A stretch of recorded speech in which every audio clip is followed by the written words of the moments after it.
السلام علیکم ورحمۃ اللہ وبرکاتہ۔ دوستو، آج اتوار کا دن ہے اور ہم آپ کی خدمت میں حاضر ہیں آج کا لائیو سوال جواب پروگرام لے کر کے۔ ہفتے بھر میں جو ہمارے بہن بھائیوں کے سوالات ہوتے ہیں دین و اسلام سے ریلیٹڈ، آج کی اس مجلس میں ہم ان سوالات کو حل کرتے ہیں قرآن و سنت کی روشنی میں۔ آج کا یہ ایپیسوڈ ہے 110 یعنی 110۔ الحمدللہ ہمارے اس پروگرام کو کئی سال ہو چکے ہیں، بیچ میں کچھ وقت کے لیے اسٹاپ ہو گیا تھا، لیکن الحمدللہ کئی سال ہمارے اس پروگرام کو ہو گئے ہیں، جس میں اب تک کے ہزاروں سوالوں کے جواب حل ہوئے ہیں لوگوں کے۔ اللہ تعالیٰ اسی پروگرام کو اسی طریقے سے لوگوں کے لیے نفع مند بنائے اور یہ پروگرام اسی طریقے سے چلتا رہے۔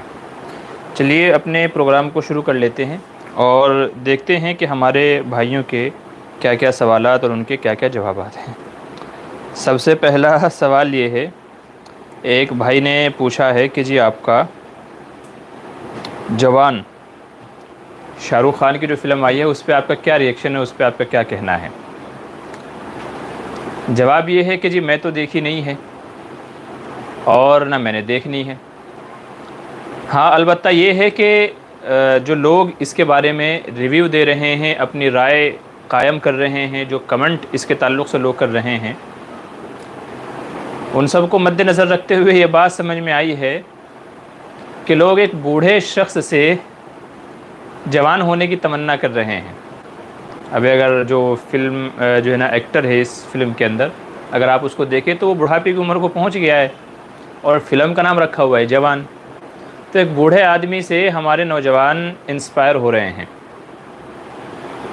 خرابی اس کے اندر یہ ہے کہ ابھی بہت ساری اس طرح کی کلپ ویڈیو وغیرہ دیکھنے میں آئی ہیں، بالخصوص ہمارے مسلمان بھائی،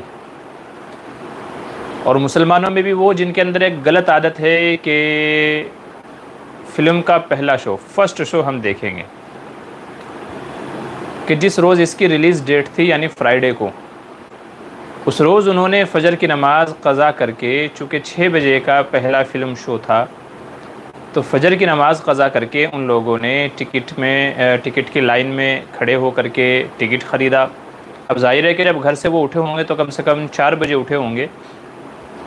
آج ایک صاحب سے اسی تعلق سے تھوڑا تذکرہ چل رہا تھا کہ یہ تہجد کا وقت ہے اللہ تبارک و تعالیٰ کو راضی کرنے کا، مگر وہ لوگ کہ جنہوں نے فرسٹ شو دیکھا ہوگا 6 بجے کا، ظاہر سی بات ہے کہ وہ تہجد میں اٹھے ہوں گے، 4 بجے اٹھے ہوں گے، فریش ہوئے ہوں گے، تیار ہوئے ہوں گے، پھر تھیٹر گئے ہوں گے، پھر لائن لگائی ہوگی، پھر جا کر کے 6 بجے مووی دیکھنا اسٹارٹ کی ہوگی۔ تو مطلب انہوں نے اس وقت میں جس میں اللہ کو راضی کرنا تھا، اس گھر میں انہوں نے اس وقت میں شیطان کو راضی کرنے والے اعمال کیے۔ سال بھر نہیں اٹھیں گے تہجد میں، اس وقت میں کوئی نہیں اٹھے گا۔ جہاں فلم دیکھنے کی بات آتی ہے تو لوگ پہلے سے اٹھنا چالو ہو جاتے ہیں۔ تو گویا عین عبادت کے وقت میں انہوں نے شیطان کی عبادت کی، عین اس وقت میں جس میں اللہ کو راضی کرنا تھا اس وقت میں انہوں نے شیطان کو راضی کرنے والے کام کیے۔ یہ حال ہے ہمارے مسلمانوں کا۔ اور ایک پتہ نہیں ایک بہت بری عادت میں کہوں گا اس کو، یہ ہو گئی ہے مسلمانوں کے اندر کہ یہ فلمیں جن کا کوئی بھروسہ نہیں ہے، فلمی ایکٹر جن کا کوئی دین ایمان مذہب نہیں ہے، اب ان کو پیسہ دو تو وہ ان سے جیسا چاہے کریکٹر کروا لے، دو جیسا آپ ان کو چاہو فلموں میں ویسا ان سے کریکٹر کروا لو۔ ان کو ہم نے ایک اسلام کا ریپرزنٹیٹیو سمجھ لیا ہے ہم نے، اور کفر اور اسلام کے درمیان ایک فرق ہم نے ان کو سمجھ لیا ہے، اور گویا کہ یہ کہ اگر کسی مسلمان ایکٹر کی فلم آتی ہے تو ہم اس کو ہٹ کرانے کے چکر میں یہ بھی نہیں دیکھتے کہ تم یہ فلم ہٹ کرانے کے چکر میں تم جو ہے کہاں اللہ کی نافرمانی کرتے جا رہے ہو، تم اس کے رسول صلی اللہ علیہ وسلم کی کیا نافرمانی کرتے جا رہے ہو۔ پتہ نہیں کہ ہم نے اسے کفر و اسلام کے درمیان ایک آڑ اور ایک اس کو وہ سمجھ لیا ہے کہ جی مسلمان ایکٹر کی فلم آئے گی تو ہم اسے ہٹ کرا کے رہیں گے۔ ایک جو ہے فرقہ تو وہ ہے، بعض لوگ تو وہ ہے کہ جو اس کی مخالفت کرتے ہیں، اس کے اگینسٹ میں جاتے ہیں کہ جی یہ فلم ریلیز نہیں ہونی چاہیے۔ وہیں پر مسلمانوں کا ایک طبقہ وہ ہے جو کہتے ہیں کہ جی نہیں مسلمان ایکٹر ہے تو ہم تو اس کو، خان بھائی صاحب ہیں تو ہم تو اس کو ہٹ کرا کے رہیں گے۔ تو اور فلم وہ ہٹ ہو بھی جاتی ہے، ہٹ کرا کے بھی رہتے ہیں۔ سوال یہ ہے کہ کیا یہ واقعی فلمیں یہ کفر و اسلام کے بیچ مطلب یہ بتائیں گے کہ بھئی اسلام کیا ہے، کفر کیا ہے؟ کیا وہ ایکٹر کہ جس نے جو ہر طرح کے کردار کریکٹر ادا کرتا ہے، کیا وہ اسلام کے لیے ماڈل ہے، رہنما ہے، وہ ہمارے لیے مشعل راہ ہے؟ نہیں، ایسا نہیں ہے۔ عجیب بیماری لوگوں میں چل پڑی ہے کہ بس مسلمان کے نام پہ یہ نہیں دیکھتے کہ واقعتاً ہم اللہ کو راضی کر رہے ہیں کہ ناراض کر رہے ہیں۔ اب مجھے بتائیے، بجائے اس کے کہ وہ بندہ جیسا بھی ہے، اگر وہ 5 وقت کا نمازی بھی ہوتا نا، جو ایکٹر ہے، اگر وہ 5 وقت کا نمازی بھی ہوتا ہے، میں کہتا ہوں کہ تب بھی اس کی فلم کو ہٹ کرانے میں یا اس کی فلم کا پہلا شو دیکھنے میں فجر کی نماز قضا کرنا، اللہ کو ناراض کرنا، یہ قطعاً جائز نہیں۔ کیسے جائز ہو سکتا ہے یہ؟ اگر وہ 5 وقت کا نمازی ہوتا تو بھی، وہ نمازیں پڑھتا بھی ہے نہیں پڑھتا ہے وہ تو پتہ ہی نہیں ہے، وہ تو اللہ عالم ہے۔ تو آپ ایک ایسے بندے کے پیچھے لگے پڑے ہو کہ جس کا کوئی دین مذہب کوئی ایمان نہیں ہے، کل کو وہ ایک کریکٹر کرے گا، کل وہ کوئی دوسرا کرنے لگ جائے گا، تب آپ کیا کریں گے؟ تو بہرحال مسلمانوں کے لیے یہ بڑی عبرت کی بات ہے، بڑی نصیحت کی بات ہے کہ ہم ایسی فالتو چیزوں میں، غلط چیزوں میں ہم لوگ چلے جا رہے ہیں کہ جس کا دین و ایمان سے، اسلام سے کوئی تعلق نہیں ہے۔ حقیقت اسلام تو یہ ہے ہی نہیں، صورت اسلام بھی ہمارے پاس نہیں بچی ہے۔ یہ سارے شیطان کے ہتھ کنڈے ہیں، سارے شیطان کے بہکاوے ہیں۔ اس لیے ہمیں چاہیے کہ اس طرح کی چیزوں میں نہ پڑیں۔ دیکھیں قیامت میں اس بارے میں آپ سے سوال نہیں ہوگا کہ آپ نے پہلا شو دیکھا تھا نہیں دیکھا تھا، اس کی فلم کو ہٹ کرایا تھا نہیں کرایا تھا۔ ہاں تم یہاں اعمال نامہ کیا لے کر کے آئے ہو وہ دیکھا جائے گا۔ اس لیے میرے عزیزوں، میرے دوستوں، میرا ریئیکشن بس یہی ہے کہ آپ ایکشن میں لگ جائیں، آپ اپنے اعمال میں لگ جائیں، آپ اپنی دنیا و آخرت کو سدھاریں۔ اب اس نے تو کما کر کے دنیا تو اس نے اپنی بنا ہی لی، جو بھی کردار کیریکٹر ہیں، ایکٹر ہیں، انہوں نے تو اپنی دنیا بنا لی۔ اب اس نے چاہے پہلے دن میں 106 کروڑ کمائے ہو، 160 کروڑ کمائے ہو، یا 260 کروڑ جو ہے اس نے کمائے ہوں، اس کا تو جو مقصد تھا کمانا، اس نے تو کما لیا۔ تم نے کیا کمایا؟ تم نے کچھ بھی نہیں کمایا، سوائے تم نے برے اعمال کے، شیطانی وسوسوں کے، شیطانی ہتھ کنڈوں کے۔ تم نے کیا کمایا؟ کچھ بھی نہیں کمایا، سوائے گناہوں کے، اللہ کے نافرمانیوں کے، وبال کے۔ تم نے کیا کمایا؟ تم نے کچھ بھی نہیں کمایا۔ تو اس نے تو جس مقصد سے بنائی تھی، اس نے تو وہ مقصد حاصل کر لیا، اس کا تو ہو گیا مقصد۔ آپ کا مقصد کیا یہ تھا فلموں کو ہٹ کرانا، دنیا میں آنے کا؟ میرے عزیزو، آپ کا مقصد تھا اللہ کی عبادت کرنا، اللہ کو راضی کرنا، اس کے رسول صلی اللہ علیہ وسلم کے لائے ہوئے دین، بتائے ہوئے دین کے مطابق عمل کرنا۔ آپ کا مقصد یہ تھا۔ سوال یہ ہے کہ وہ تو کامیاب ہو گئے اپنے مقصد میں، آپ کامیاب ہوئے کہ نہیں ہوئے؟ اگر آپ اسی طرح کی فالتو چیزوں میں پڑے رہے، انہی چیزوں میں، بحثوں میں آپ الجھے رہے، تو میں سمجھتا ہوں کہ آپ کامیاب نہیں ہیں، دنیا میں بھی نہیں ہیں۔ اور جب دنیا میں نہیں ہے تو آخرت میں کامیابی کہاں سے ہو جائے گی؟ یہاں کی کامیابی کے اوپر آخرت کی کامیابی کے وعدے ہیں۔ تو جو دنیا میں ہی فیل ہو گیا، ناکام ہو گیا اسلامی اعتبار سے، دین کے اعتبار سے، تو آخرت میں وہ کیسے کامیاب ہوگا؟ تو اس لیے ان سب فالتو باتوں کو چھوڑو، ان سب چیزوں کو چھوڑو، نیک اعمال میں لگ جاؤ۔ کسی کی موت کا وقت متعین نہیں ہے، پتہ نہیں ہے۔ یہ بھی ہو سکتا ہے آپ پہلا شو دیکھنے جا رہے ہیں، وہیں موت آ جائے آپ کی، تو بتائیے کیا ہوگا آپ کا؟ آدمی کہاں گرے پڑے، کیا بیماری آئے، کیا مصیبت آئے، اور وہ آن دا اسپاٹ ختم ہو جائے، کسی کو پتہ نہیں ہے۔ اس لیے ہماری موت کب آ جائے ہمارے پاس وقت نہیں ہے۔ اس لیے اللہ کو راضی کرنے والے اعمال میں لگ جائیں۔ اور آپ یہ دیکھیں کہ اس نے تو جو ہے سکسیز حاصل کر لی، کیا میں نے بھی سکسیز حاصل کی کہ نہیں کی؟ کیا میں بھی کامیاب ہوا کہ نہیں ہوا؟ اللہ کی نظر میں، دنیا والوں کی نظر میں نہیں، اللہ کی نظر میں بھی کامیاب ہوا کہ نہیں ہوا؟ اس لیے برائے مہربانی اور یہ عاجزانہ گزارش ہے کہ اس طرح کی فالتو، اس طرح کی شیطانی جو حرکتیں ہوتی ہیں ان سب سے اپنی حفاظت کریں، اپنے دین و ایمان اور یقین کی حفاظت کریں، فالتو چیزوں کو چھوڑیں اور اللہ کی عبادت کے اندر لگ جائیں۔ چلیے اب آگے چلتے ہیں۔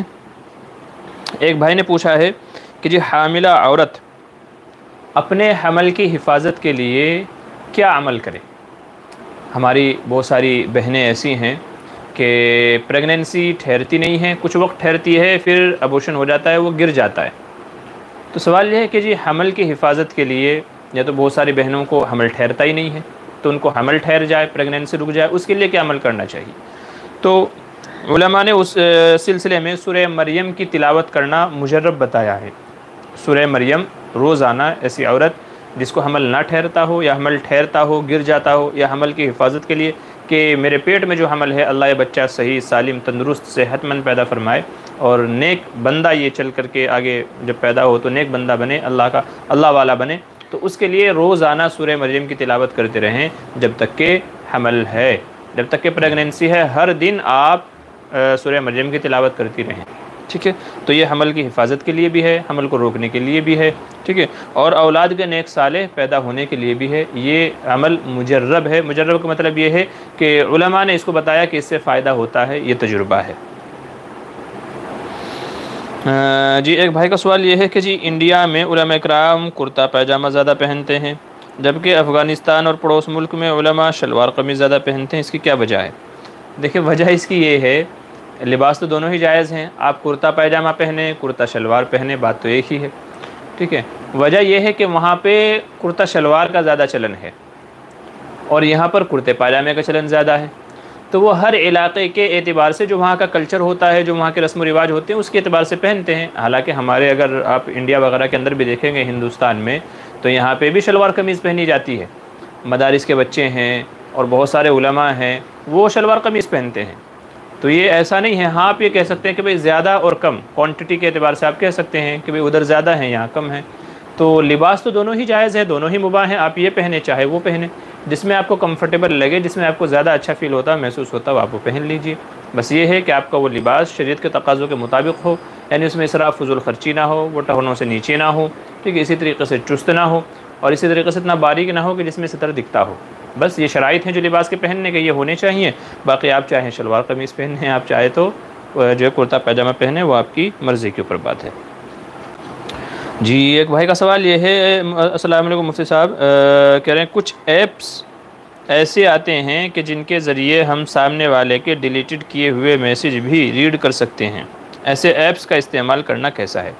دیکھیے اگر کوئی الگ سے تھرڈ اپلیکیشن ایسی ہے، ٹھیک ہے، کہ جس کو آپ اپنے موبائل میں انسٹال کریں اور اس کا مقصد ہی صرف یہ ہے کہ جو لوگوں نے ڈیلیٹ میسیج کر دیے ہیں ان کو پڑھنا، یاد رکھیے تو یہ اب جائز نہیں ہے، چونکہ یہ جاسوسی کرنا ہے اور یہ امانت میں خیانت کرنا ہے۔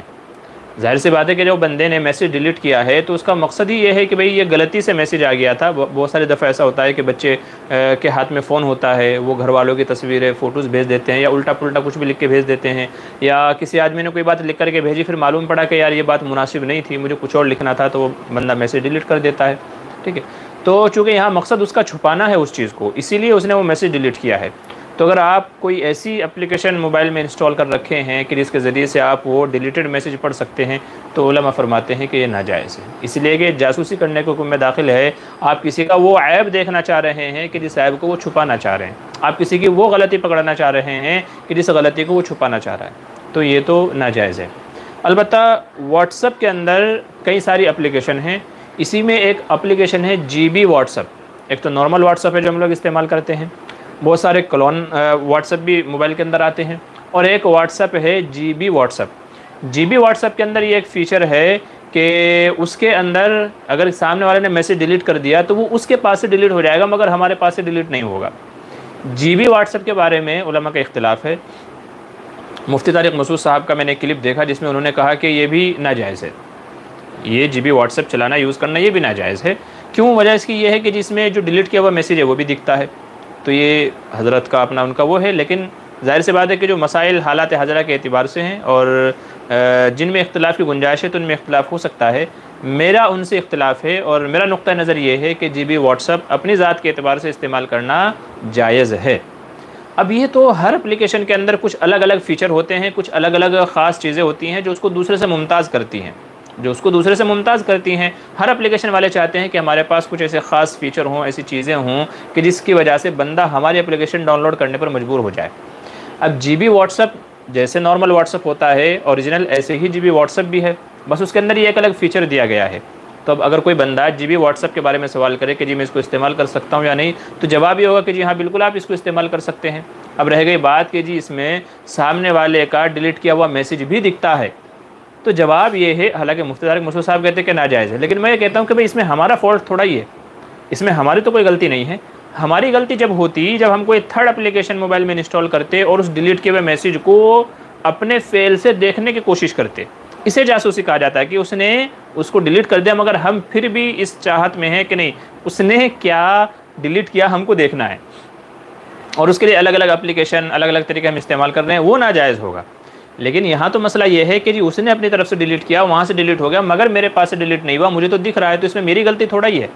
تو جب میری غلطی نہیں ہے، میرا کوئی عمل دخل ہے ہی نہیں اس میں، تو پھر مجھے کیوں حکم دیا جائے گا کہ جی اس کو استعمال کرنا ناجائز ہے؟ اب ایسی صورت میں تو سامنے والے بندے کو چاہیے کہ بھئی وہ تھوڑا احتیاط کے ساتھ میں میسیج کو جب لکھ رہا ہو یا کچھ بھیج رہا ہو یا کچھ بھی کر رہا ہو تو وہ احتیاط کے ساتھ میں کیئرفل ہو کر کے تب وہ میسیج کرے یا جو بھی اس کو بھیجنا ہے تب بھیجے۔ تو یہ سامنے والے کو کہا جائے گا نہ یہ ہے کہ آپ الٹا جو ہے نا الٹا چور کوتوال کو ڈانٹیں، مطلب غلطی آپ کریں لیکن سنا رہے ہیں دوسرے کو، سزا دے رہے ہیں دوسرے کو، تو یہ تو انصاف نہیں ہے۔ تو بہرحال میرا اپنا نقطہ نظر یہ ہے کہ جی بی واٹس ایپ کا استعمال